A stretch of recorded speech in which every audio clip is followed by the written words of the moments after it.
Pacific Oaks College is located in an urban setting in the city of Pasadena in Los Angeles County. Much like the Southern California region, Pasadena residents are racially, ethnically, and economically diverse. In 2019, Dr. Jack Pedunton was named president of Pacific Oaks College. He developed a committee to research the feasibility of meeting the eligibility requirement and apply to the Department of Education for a Hispanic Serving Institution grant.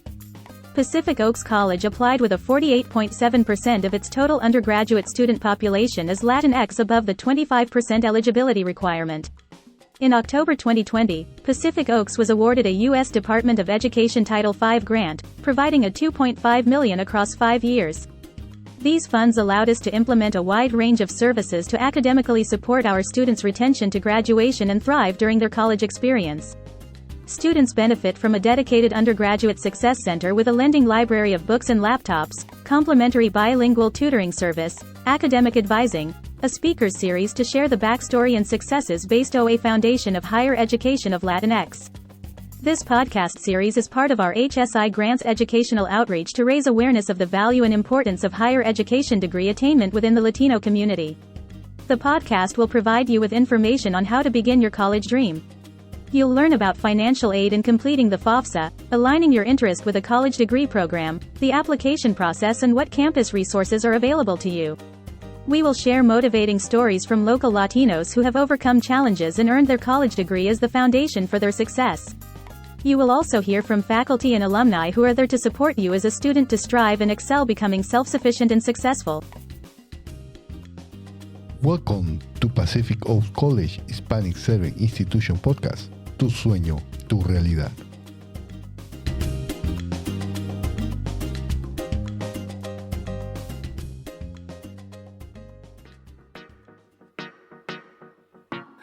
I took a few turns, I took a few wrong turns, and I ended up dropping out of high school. Melissa Valle was born in Tijuana, Mexico, and came to United States when she was just 5 years old. She talks about the realities of being a first-generation college student and the pressures to live up to her family's dream as she continues to blaze the path for her future generations. Melissa reflects on her journey of navigating through the educational system on her own while being told she could not succeed as a young teen mother. Melissa, welcome to the podcast. Thank you so much for being with us. Thank you so much for inviting me. So tell us a little bit about yourself. So as you mentioned, I am the student success coach for Pacific Oaks College.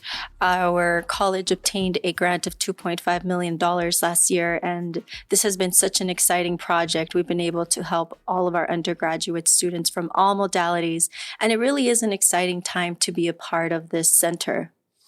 What does it mean to be the first generation Latinx to attend college? Well, first of all, I am a student here at Pacific Oaks College. I am 2 classes away from completing my master's in organizational leadership and management. I'm very excited about that. Truthfully, I never thought this day would come. In my family, I am first generation to go to college. I am the oldest of 3. And my mother, when she came to this country, she did say, go to school, go to school. It's important you go to school. But she never really put any importance to it. She mentioned it was important to go to school, but didn't really explain why we should go to school, what it meant to get an education in this country. So, I'm curious. First of all, Melissa, congratulations. You're almost there. 2 more classes. So that is definitely an achievement. What does first generation mean to you? Thank you very much, Dr. Castro. That's an excellent question. In my family, it meant that I was the first one to go to college. I was the first one that was going to create that path and the example for my brothers and sisters. It meant that in my family, I was going to be the first one to be educated in this country. And that was a big deal to my mother. My mother pushed us to go to school, but again, never really gave me any instruction, never really said, yes, get good grades, but never really gave us that definition of why we should go to college, what that would mean as far as our work, as far as our careers, nothing like that. I didn't know anything about financial aid or scholarships or any of the opportunities that were there for me. I was just told, go to school, get good grades, and that was it. So the Department of Education, their definition is the first individual in a family, the eldest, to go to college and to obtain their bachelor's. I did that. Nobody understands how to navigate this educational system except to know that you are the first going to college, which is, it's great. It's an amazing opportunity, and the all of the aspects and all of the obligations that comes along with it, being the first one to go. Can you elaborate on that? Of course. So under that pressure of having to get good grades and go to school and being told you're the first one to go, you're going to set that example, you need to go or else your brother and sister won't go, and you need to help me when it's time for them to go. I took a few turns. I took a few wrong turns, and I ended up dropping out of high school. So my road was definitely not easy. I dropped out of high school, and shortly after I had my beautiful daughter. And then I came to her and I said to myself, one day this little girl's going to ask me, Mom, where should I go to college? How do I work financial aid? How do I do scholarships? No one showed me. So I had to investigate. I asked my counselors, and my counselors weren't very nice to me. They said, you are a teenager who's expecting, you probably aren't going to make it to even community college. And so I left because I said, okay, I'm an immigrant. I don't know anything about the system. No one is here to show me that example. There's nothing left for me. And I went into the workforce. Again, after having my daughter, I realized, no, I need to get an education. I need to become a citizen of the United States. And so that's what I did. I became a citizen and I did my own research. And then a few years later, when I obtained my bachelor's, I went back to that counselor and said, look, here's my diploma. Good for you. Yeah, good for you. And you know what you just mentioned, the experience that you went through. I'm 100% sure there's many people that are going through right now, right? It takes a lot of courage. So thank you. Obviously, you have your daughter coming in. You know, there's a lot of motivations behind it. But where did you get the strength to keep moving forward? So I do have this little story to share. As I mentioned earlier, I'm an immigrant. I came to this country when I was about 5 years old. And in the beginning, I felt as if I came over in a backpack, as if I swam the river. That's how I was looked at. I was looked at someone who was an American, who had broken English. And my teachers kind of counted me out before I even had the chance to really flourish, to really take advantage of this great education. And what I would tell the listeners is don't give up. There's going to be people who doubt you. There's going to be people who see you from another country and you're not, quote unquote, American, or you don't understand the system. There are many, many resources and many great people out there who want to see you succeed.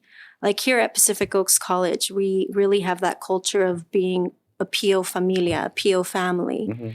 And our students come from all walks of life. And for some, this is their second or third time going to a college. So I think it's very important to take away from this conversation is don't give up. It may take you a few wrong turns, but you're going to get there. If your goal is to go and get an education and better yourself and better your family, then do it. Because in the end, it's worth it. I am an immigrant. I was a high school dropout, and I'm 2 classes away from finishing my master's. That's also, but Dr. Castro, there's a systemic problem because we keep listening to this over and over, and not only this podcast and in my personal, walk of life, where in different things that I do, I come across to many people that tell me because I was an immigrant or because I have an accent, someone on the system told me that I couldn't do it. So it's up to us to break it, right? Yes. And then you did it. So how can we keep having this dialogue, these conversations, so they can really break that pattern? I think it's important to realize when you have that feeling of I don't belong, that you really look at yourself in the mirror and say, I got this far. There's still more to go. I think it's important to see that there are people who care about you, and the college has many resources. Any college, not just this college. It's just being aware of them. And unfortunately, sometimes we don't see that, and we don't see all of the great resources that we can take advantage of, but they're there. And it just takes a little bit of hard work, a little bit of grease on your fingers, and going out there and looking for them. For my brother and sister, I had to be the quote unquote mom, and I had to show them FAFSA, and I had to tell my mom, just like many people in my culture, where the oldest child becomes the mom and they have to guide their brother and sister and little ones, and even further generations, how to go to school. And that's what they do. Everyone in my family calls and they say, okay, how do I do this FAFSA? And how do I look up this scholarship? And I'm more than happy to help, because I feel that, again, education can truly open doors for you. I wouldn't be here if I hadn't said, you're wrong. I can do this. Yes, I'm an immigrant. Yes, I was a high school dropout. Yes, I was a teen mother, but I'm here, and that's what matters. So what was that esa inspiración, that inspiration, that drive? Mm-hmm. Because not all of us have that. I think it was my familia. It was my family. It was that expectation of there is no failing. Again, my mother always instilled that in us. You have to keep one foot in front of the other. And my brother and sister, they're both American. They were both born here. And I was always viewed as the Mexican kid. And in school, I was also the Mexican kid. And I went to a very small private college, and I felt as if I was just that number. They needed to have a certain amount of Mexicans or Salvadorians or Colombians to meet their quota. And I felt as if that's why I was accepted at the time, because I didn't believe in what I was actually doing. I knew I had to do it. I just didn't believe that I truly belonged there. And it took a while for me to realize, no, I didn't come in that little backpack. I do belong here. I am looking for my place in this country, and I want to be a good citizen, which again is why I became a citizen of the United States on my own. And I'm really proud of that. And it wasn't because I checked the mark from being American Mexican. It was about that struggle of that kid in high school with the counselor saying, you're not going to cut it. You have a child. There's no way that you're going to make it. And I did. And as an undergrad, I found a counselor who helped me and who saw me just as a student. And I love that. I wasn't Melissa the mother or Melissa the Mexican or Melissa the immigrant. I was just Melissa the student. And I had never been seen that way before. So that was really impactful to me. And that's what led me to be the student success coach today, because I know that struggle. I know that you struggle to even find the FAFSA website. That can be an entire nightmare, going through that entire process and having to ask your parents for their social security when there isn't one. That was very scary. And I was a minor. Mm-hmm. And I didn't know who to ask or what to do. And they just kept saying, well, we need this information. We need tax information. And I'm thinking, I don't think my mom has that. And this door just kind of closed for me. And it was one day that I realized I need to stop letting these doors get to me, and I need to find a window. If it's not going to be the door, it's going to be a window, but I'm going to go through it. And thankfully I have. And that drive and that push has really been about finding my place in this country, in this world. It's really been about helping my family walk with me.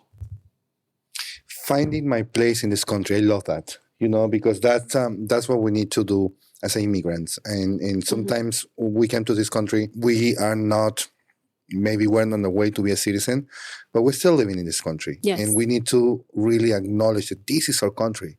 Yes. Even though we came from different places, this is our country because we're living here. So finding our place in this country, it's getting better, getting proper education, getting ahead of the things that you need to do. Melissa, your testimony is amazing, and I'm really happy that you are able to share this with this person that's listening right now and is feeling the same as you did months or years ago, Yes. when you start your journey. And to me, again, is the individual, which is you, Melissa, the value that you found in education, and then the opportunities that I think you might have seen as an educated individual. You had folks who were closing doors on you. That didn't keep you from going or asking others. And even for a counselor to say, you're not going to do it. I think that that's what we need to sort of ensure that our listeners understand, that we should not take a no. We do not need permission from anyone to tell us what we can and cannot do. Yes. We need to value who we are, which is what Melissa has said that she has done. And throughout all of these episodes that we've been recording, there has been that link between the support that is being provided within the success stories of all of these folks that we've interviewed, of which one is Melissa. And so to the listeners, you do not need permission for somebody to tell you no. You're the one that decides the no. You're the one that decides which door to open and which avenue to take, and so, or which path to take. And I see Melissa nodding her head. Yes. You totally agree with what we're saying. Absolutely. But it is also a reflection on your, on you, who you are. And I think that that's the beauty of the Latino community, is that we do have a sense of pride. Yeah. Yes. And it's a very strong sense of pride. However, we are in a totally different country that sort of keeps us from not necessarily exercising it because we don't know what to ask. And then the culture has other aspects of you don't question authority. Right. But in this country, we have an opportunity to question the why. And it seems like that's what you did, Melissa, Yes. throughout the why. Why can't I do it? Yes. So, And at the end, when I graduated at the top of my class, and I brought my entire family with me. Everyone from Tijuana came over. Well done. And they all wore t-shirts that said, Yo soy Melissa Valle. So when I got up to that podium and gave my speech, everyone took a big round of applause and looked around and saw just a sea of red people with my name on it. And honestly, that was one of the best days of my life, because I had realized I made it. I want to get you past that podium. I want you to cross that podium, grab your diploma, and move on to the next step in your life and do big things. Go out and do big things and go out and serve your community and bring more of our family with you and help them so that they can get their education and we can continue to grow that. the more I think about, yes, do not take a no. Become a statistic of the Department of Education so you can be counted. But before that is also acknowledge who you are and your journey. And so I admire you, Melissa, and I hope that our listeners also heard that no is not an option.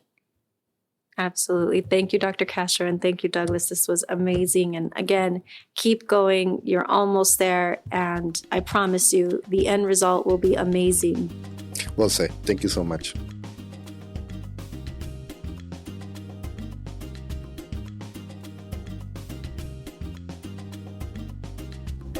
In the next episode, financial aid is important for students to attend college because not everyone can necessarily afford out-of-pocket expense for college. In today's college expenses, it can get extremely expensive on how to pay for school. Ted Rodriguez will talk about financial aid and scholarship support for Latinos attending college.